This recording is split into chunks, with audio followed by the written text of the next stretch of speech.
ভাই আপনি কি খাবেন? ভাই ও এরকম করছে কেন? ভাই ওইটা অনেক স্বাদ, এই জন্য এরকম করছে। তাহলে ভাই আমাকে ওইটাই দে। আচ্ছা ঠিক আছে, ওটা দিচ্ছি।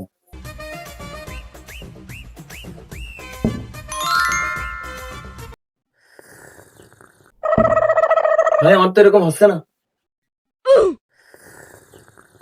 ওই ভাই এরকম তো হচ্ছে না। ভাই এখন তো এরকম হবে না, এটার দাম শোনার পরে হবে।